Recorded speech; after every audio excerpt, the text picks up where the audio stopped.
Today, we're going to be talking about the different types of sentences we use in a paragraph, looking at skeleton, muscle, and style.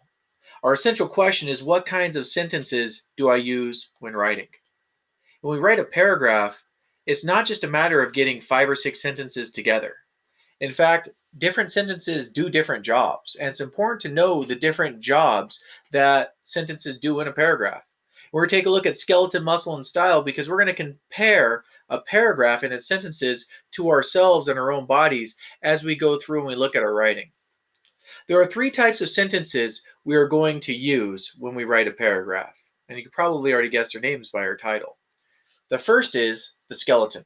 The skeleton is our topic sentence. It's also our claim. A claim is any time that you make a statement saying, yep, this is true. This is what I believe to be a fact. And your topic sentence is where we are going to give our answer to whatever question is given. So we get that answer to it, and then we're going to build our entire paragraph around this claim, around this topic sentence. When you think about a body, everything builds around the skeleton. So in our writing, everything we do is going to support that claim.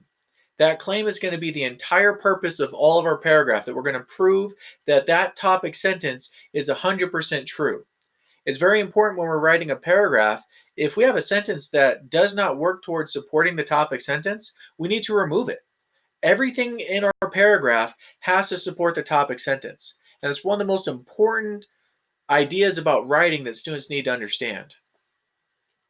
Our second type of sentence is muscle. That's our evidence. When you think about what makes a body strong, you have a skeleton which gives it its shape, but muscle is what makes a body strong. When we think about writing, our evidence is our muscle. Our evidence is what's going to make our writing strong. It's what's going to give it the ability to be able to support the idea, to be able to change someone's mind, or really be able to convince other people that we know what we're talking about. So we're going to have to make sure that we include very good evidence inside our writing. We're going to have, in most paragraphs, 2 pieces of evidence. Later on, when you get going in writing, in high school writing or in college writing, you could change this or have more, or write a paragraph with 1 piece of evidence and work it out. For right now, getting started, we're going to use 2 pieces of evidence per paragraph. And 2 pieces of evidence will usually give us strong support of our topic sentence. Now, what do we use for evidence? We use facts, we use details, we use observations. We're going to use specific piece of information that we know is true. What is not evidence? Well, it's opinions. It's stuff that we can't ground out in fact and say for a fact that, oh, this is 100% true. If we're going through and we say, well, this person sort of thinks this, that's probably not going to be good evidence. Or if it's our own thoughts on something, that's not evidence. Opinions have place in a paper, but it's not in our evidence sentences.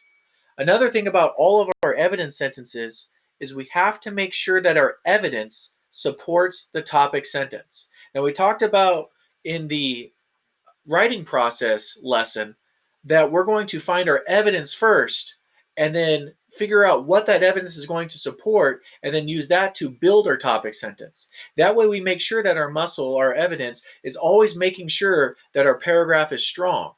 But we have to make sure that the evidence we use supports a topic sentence. Remember, anything that does not support the topic sentence needs to be deleted. It needs to be removed.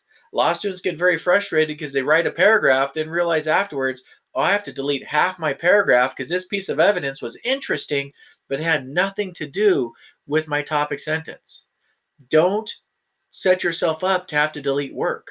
Make sure that your evidence is backing your topic sentence so that way you have a nice strong paragraph. Then we get to the last part of our paragraph, the last type of sentences, and that's analysis.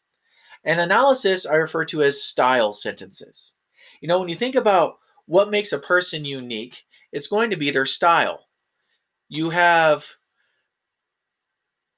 you look at a person, if we just looked at our skeleton and our muscle, almost everyone really looks the same. People look very, very similar when you look at just that makeup of how our bodies are built. But our style is what makes us unique. How we think, how we talk, how we act, how we dress, how we choose to set up our hair, all that stuff makes a person unique. Well, in our writing, analysis is what makes it unique. You could have very similar paragraphs that have the same evidence and the same topic sentence, but could be completely different. Because when you get to those analysis sentences, that's where you're going to add your thoughts and your feelings, your responses to the evidence. What did the evidence make you realize? How did the evidence show you that this was the answer? And all of those parts are where we're really going to understand what analysis is, and we're really going to make the writing our own. So even though our topic sentences might look similar, even though our evidence sentences might look similar, the analysis is where you're really going to get a unique response for your writing. Now, when we write analysis sentences, they can be very hard. And it's going to take you a lot of time and a lot of practice to get good at analysis sentences. As we go through the year, I'm expecting you guys to struggle with analysis sentences for the next few months, and that's okay. I'm not expecting you to have great analysis sentences starting off, but a nice guideline for being able to write analysis sentences is to look at these questions. If your analysis sentence is answering one or more of these questions, you're probably going to be okay. Why does this evidence matter? Why did you choose that piece of evidence? When you're writing your analysis, start thinking about this evidence supports a topic sentence because, and that's going to be the type of thinking you're going to use when you write your analysis sentence.